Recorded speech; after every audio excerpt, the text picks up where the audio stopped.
Muy buenos días con todos. Doctor Geoffrey Zurieta. Bienvenidos a esta charla para poder conversar. Mil disculpas.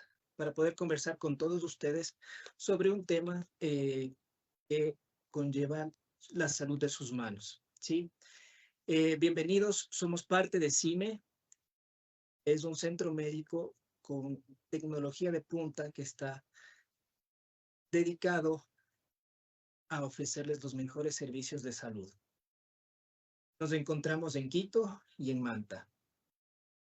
Soy el doctor Geoffrey Zurieta, soy especialista en traumatología y ortopedia. Realicé mis estudios de subespecialidad en mano y microcirugía en México. Todos los títulos reconocidos por la Universidad Nacional Autónoma de México. Vamos a empezar con este tema de la mano y he colocado aquí un texto que me parece útil para esta charla, en el que decimos que no todo dolor de mano es túnel carpiano o Kerbein. Haciendo un breve repaso sobre lo que es el síndrome del túnel carpiano, ¿por qué motivo? Muchas veces hemos escuchado de familiares, incluso de médicos, cuando hay pacientes que tienen algún problema de mano, les dicen, por favor, ve donde el traumatólogo quizá tiene síndrome de túnel carpiano, incluso a veces sin siquiera conocer de qué se trata. El síndrome de túnel carpiano usualmente causa dolor y entumecimiento de las áreas de la mano que están representadas, en este esquema, ¿sí? Este es el techo del túnel carpiano, este es el nervio mediano, como vemos aquí, ¿de acuerdo? Y en su paso a través de este túnel puede comprimirse y nos da sensación de hormigueo, dolor, y se incrementa también molestias a nivel del pulgar con sensación de debilidad que impide que el paciente sostenga las cosas y nos puede estar comentando que a veces se le caen las tazas, los vasos, los platos de la mano por esa sensación de debilidad. Y entonces tenemos que hacer un diagnóstico bien realizado desde la historia de que nos comenta el paciente, el tipo de sintomatología y el examen clínico, que es la manera en que examina el médico al paciente en el consultorio para darle un adecuado tratamiento.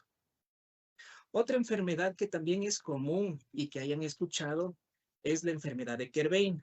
Ahora, esta enfermedad se refiere más hacia el sistema tendinoso del pulgar. Aquí encontramos dos tendones que nos permiten mover a todo el pulgar, que son el extensor corto y el abductor largo del pulgar. Usualmente se relaciona con similares pacientes, mujeres que realizan muchas prácticas, muchas actividades con la mano, en ciertas ocasiones también durante el embarazo, obviamente también en hombres que realizan actividades de fuerza y de movimientos repetitivos, ¿sí? Entonces, esta inflamación es netamente de un problema tendinoso. En los últimos años, incluso desde la pandemia, todos los problemas tendinosos de la mano han tenido una mayor expresión que en el pasado por el mismo incremento del uso de electrónicos. Entonces tenemos que estar pendiente de eso, ¿sí? Nuevamente, no todo el dolor de la mano tiene que ver con un síndrome de túnel carpiano o Kerbein. ¿Por qué motivo? Llegan a nuestra consulta de especialidad de mano pacientes que han sido diagnosticados y manejados incluso quirúrgicamente, tanto del síndrome del túnel carpiano como de enfermedad de Kerbein, y que nos comentan que incluso después de la cirugía no han sentido mayor mejoría con respecto a la sintomatología, diciendo que si acaso mientras estuvo inmovilizado luego de la cirugía hubo algo de alivio, pero al retomar sus actividades regresa nuevamente el mismo tipo de dolor. Entonces vamos a hablar ahora de este tema que es la risartrosis. Entonces, la risartrosis es conocida también en los textos médicos como la artrosis trapecio-metacarpiana o la artrosis de la primera articulación carpo-metacarpiana. Primero tenemos que definir qué es la artrosis. La artrosis es un estado de desgaste de la articulación. Entonces, vamos a hablar más precisamente con respecto a la mano, ¿de acuerdo? Entonces, en la mano tenemos, como ven, múltiples articulaciones, ¿sí? Articulaciones interfalángicas, que son las que nos permiten movilizar los dedos, ¿de acuerdo? Articulaciones metacarpofalángicas que están justamente en la unión entre los dedos y la mano.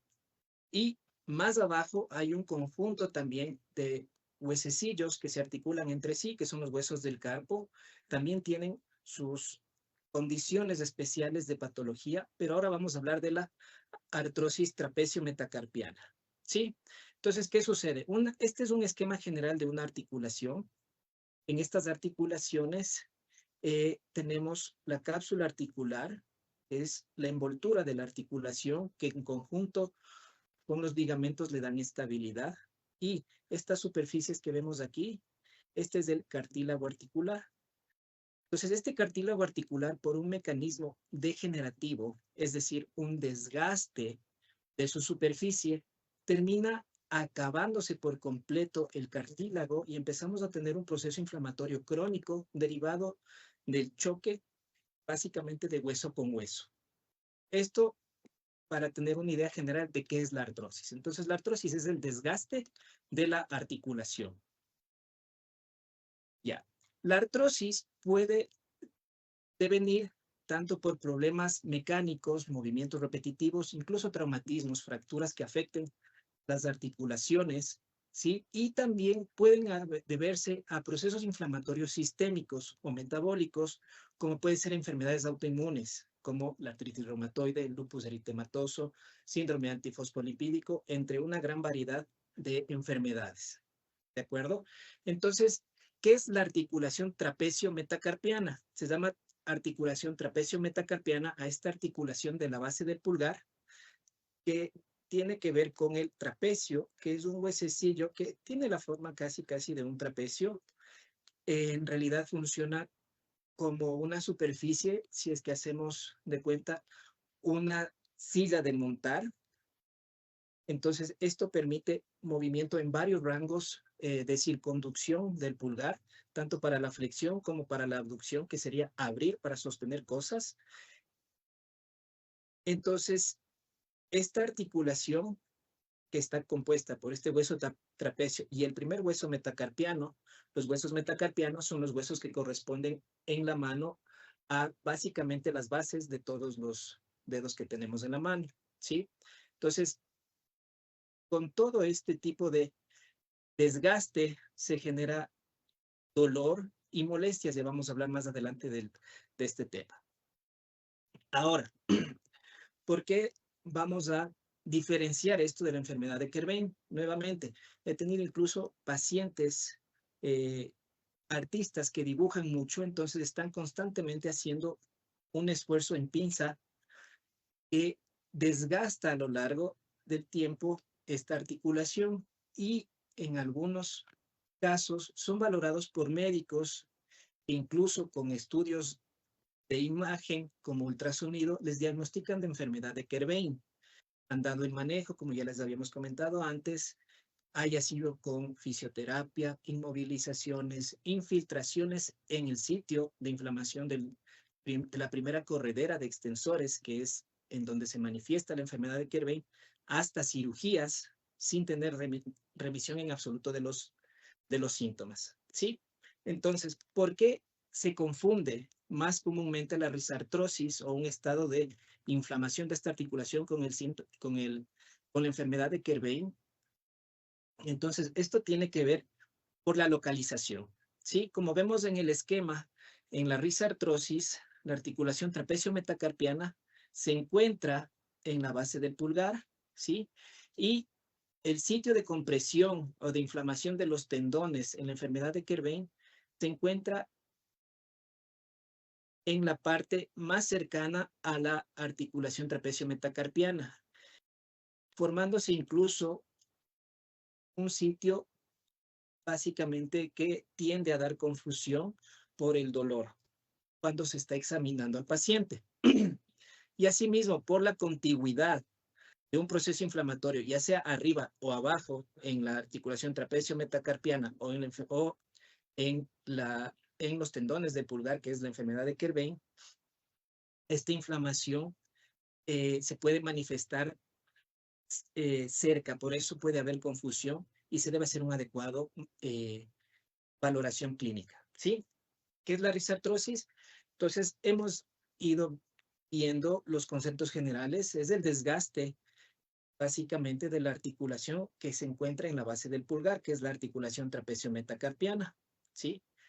Entonces, en esta articulación empieza a provocarse dolor por este desgaste que puede derivar en deformidades, incluso con limitación del movimiento del pulgar, ya sea por el dolor o por la propia deformidad. Aparece, como les había comentado, en pacientes mayores de 40 años. No es una regla estricta, también lo vemos, procesos inflamatorios iniciales en pacientes jóvenes, sobre todo artistas, artesanos, perdón, o pintores, o también pacientes que realizan muchas actividades manuales, como el trabajo de casa. El trabajo de casa, ya sea pacientes que se dedican a quehaceres domésticos, a limpieza, provoca la mayor cantidad de patologías de la mano por el tipo de esfuerzos que se realizan. Entonces, son esfuerzos desgastantes los del hogar, ¿sí? Como vemos en la diapositiva, podemos ver pacientes que manejan tijeras, en el caso de estilistas, las señoras o señores también que se dedican a hacer trabajos de costura o incluso por hobby, están constantemente haciendo este esfuerzo de pinza. Y ese esfuerzo de pinza es el que a lo largo del tiempo empieza a desgastar. Asimismo, esfuerzos como estar exprimiendo constantemente trapos en pacientes que se dedican mucho a limpieza.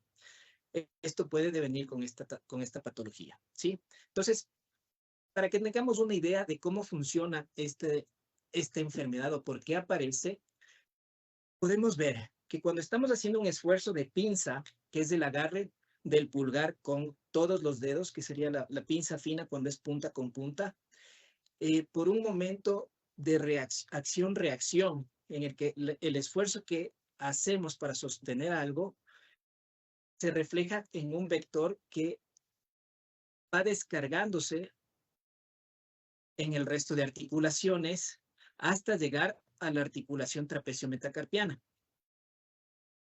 En este caso, la articulación trapecio-metacarpiana se mantiene estable por un conjunto de ligamentos, que con el tiempo, estos ligamentos, por los esfuerzos repetitivos, vamos a seguir insistiendo en eso, empiezan a volverse cada vez más elásticos, más blandos. Es como que si agarráramos una liga nueva y le estamos usando todo el tiempo, todo el tiempo. Entonces, con el tiempo y el desgaste de esta liga, la liga incrementó su longitud. Más o menos algo pasa similar en esta enfermedad. Los estudios han indicado que el mayor involucro es con este ligamento que se llama ligamento intermetacarpiano. Entonces, este se distiende y el hueso empieza a migrar. El primer metacarpiano empieza a migrar hacia abajo y eso es lo que puede ocasionar el desgaste acelerado y deformidades que disminuyan el movimiento. Vemos aquí un ejemplo de una radiografía en donde podemos ver una articulación sana, ¿sí? Y también una articulación ya desgastada. Aquí ya ni siquiera podemos identificar el trapecio. Es tan intenso el desgaste que el primer metacarpiano llega a, a comerse, por así decirlo, por completo el trapecio en estados muy avanzados. Y empezamos a tener también una deformidad que se llama deformidad en Z, porque el pulgar empieza a mejorar, a estabilizarse de tal manera que la primera articulación hace flexión y la segunda hiperextensión, que sería la metacarpofalángica. Y como vemos, es como una Z invertida. El principal síntoma que tenemos de la risartrosis es el dolor. Al pellizcar, que es básicamente hacer pinza fina. Al abrir frascos, que esto le consideramos como pinza gruesa o cilíndrica, empieza a haber rigidez, pérdida de fuerza e incluso llegamos a tener la deformidad de la que les hablaba, una deformidad que incluso limita el espacio de agarre para poder extender y sostener cosas de manera cilíndrica, como los frascos, por ejemplo. Ya. ¿Cómo se trata esta enfermedad? Primero que nada, acudamos a CIME. Con los especialistas de confianza estamos a las órdenes, contamos con todos los sistemas de última tecnología para darle un adecuado diagnóstico y darle la mejor calidad en atención. El objetivo que tenemos para manejar su molestia es aliviar primero el dolor, mejorar el movimiento y evitar que el problema empeore, de tal manera que nos limite a hacer actividades incluso de la vida diaria, como es cepillarse los dientes, cepillarse el cabello, vestirse, porque el dolor es tan intenso que los pacientes incluso tienen limitaciones de ese estilo. Necesitamos hacer un adecuado diagnóstico clínico. Tenemos que saber diferenciar el síntoma que nos dice el paciente que está sintiendo. Si es que es un síntoma que tiene predominio neurológico, como es en el caso del síndrome del túnel carpiano, a uno mecánico inflamatorio, ¿sí? Estudios de imagen siempre nos sirven como una ayuda. Hay que recalcar que el estudio de imagen no es el que nos da el diagnóstico. Lo que nos da el diagnóstico es la clínica del paciente. ¿Qué quiere decir eso? La sintomatología que tiene el paciente y el adecuado método de examinación del paciente en el consultorio. El estudio de imagen nos sirve para poder diferenciar entre otro tipo de patologías como las que fuimos hablando del síndrome del túnel carpiano y la tendinitis de Kerbein. Y esto nos permite también hacer un manejo personalizado. No existe una fórmula exacta para el manejo de cada paciente. Hay pacientes que responden con una terapéutica, otros con otra. Entonces, eso tenemos que diferenciar y determinar en una consulta. Los tratamientos que están descritos en la literatura médica incluyen el reposo, uso de férulas, que son estos aparatos ortopédicos que nos permiten inmovilizar temporalmente una articulación que está muy inflamada, eh, medicamentos para el dolor, para la inflamación, fisioterapia. Ahora, no quiere decir que estos tratamientos son curativos. Estamos hablando de un proceso que es degenerativo. Entonces, los procedimientos que les acabé de nombrar nos permiten evitar mayor progresión, porque cuando ya ha progresado mucho y el dolor no es manejable con ninguno de los anteriores, tendríamos que llegar a la cirugía. Entonces, con respecto a la cirugía, tenemos múltiples opciones terapéuticas.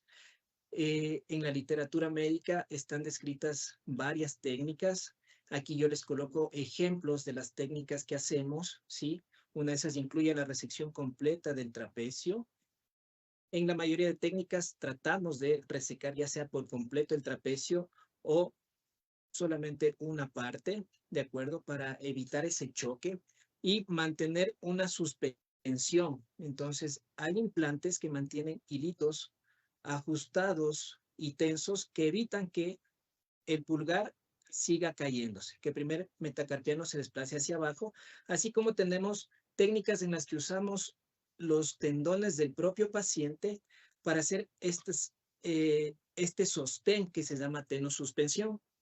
Aquí en CIME tenemos la experiencia y la capacidad de realizar las últimas técnicas que tienen los mejores resultados y son técnicas mínimo invasivas. Es decir, no tenemos que abrir toda la mano para llegar al sitio donde queremos operar y lo hacemos vía artroscópica. ¿Sí? Este procedimiento quirúrgico nos permite tener una menor agresión a los tejidos circundantes y permite una recuperación más óptima, menos dolorosa del paciente luego de la cirugía.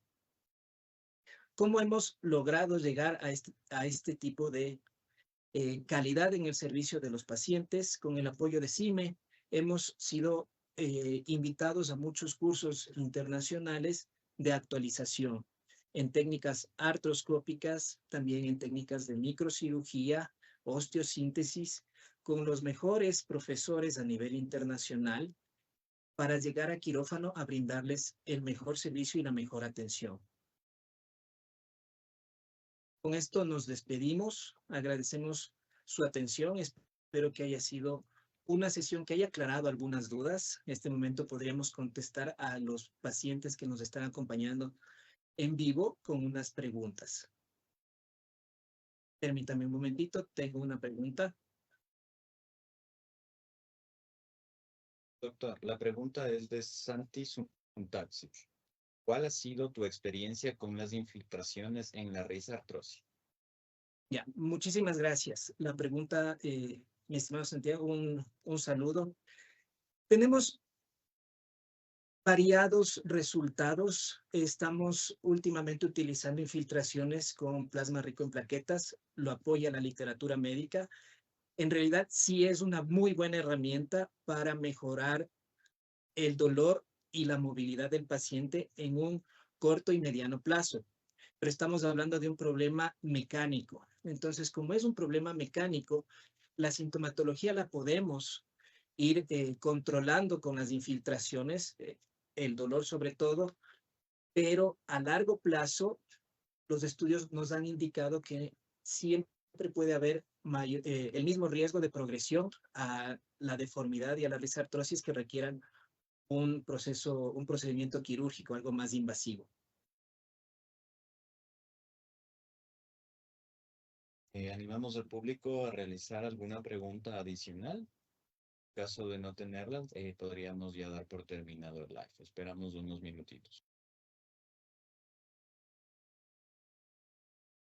Mientras tanto, les invitamos a conocernos más en nuestras redes sociales. Para agendar tu cita, nos puedes ubicar a través del call center, nuestra página web, y también puedes descargar nuestra aplicación, en donde tendrás un mayor acceso a información sobre nuestros servicios. Recordemos, siempre tenemos aquí especialistas de alto nivel y calidad en atención, así como la mejor tecnología que tenemos para su servicio. Doc, Santi Suntaxi nuevamente. ¿Qué consejos das a pacientes con predisposición a esta patología para retrasar su aparición? Ya. Pacientes que tienen predisposición, como habíamos comentado, son pacientes expuestos a este tipo de movimientos y sobrecargas eh, mecánicas. Lo ideal siempre es, primero que nada, tener una adecuada valoración y los seguimientos periódicos si es que hay molestias constantes. Eh, Podemos llegar a tener problemas de desgaste, o sea, puede ser un desgaste espantoso si es que vemos una radiografía, pero si tenemos un paciente que no tiene dolor y no hay deformidad, podemos continuar con un esquema de fisioterapia en donde el fortalecimiento de la musculatura tenar, que es la musculatura del pulgar, me ayuda como un estabilizador secundario. Recordemos que los estabilizadores eran los ligamentos, entonces una buena musculatura eh, que ha sido trabajada por un fisioterapista que tenga experiencia, como lo tenemos aquí en CIME, disminuye el riesgo de progresión. Necesitamos estabilizar esa articulación. Listo, doc. Tenemos la siguiente pregunta de Cristian Almeida. ¿Cuáles son las causas más comunes del dolor en la muñeca en personas jóvenes? En personas jóvenes hemos visto últimamente que las tendinopatías, que son las inflamaciones de los tendones, un ejemplo de eso es la enfermedad de Kerben, ha ido incrementando. Otra también es el dedo en gatillo, que es otra patología también. Ese dedo en gatillo se da más bien cuando hay un bloqueo de los tendones a nivel de la palma de la mano y no se puede estirar y tenemos que ayudarnos con la mano. Y precisamente está relacionado con el tema de uso sostenido de electrónicos. Entonces, recordemos que cuando estamos utilizando un teléfono, estamos haciendo esfuerzos primero de prensión constante sosteniendo el teléfono y también usando el pulgar para digitar todo lo que tenemos. Entonces, estos movimientos logran una fatiga a largo plazo del mecanismo tendinoso cuando se está deslizando por todas las estructuras y provocar el movimiento. Listo, doctor. Creo que esas son todas las preguntas que tenemos en este webinar. Muchas gracias por tu participación y muchas gracias a todos por su atención.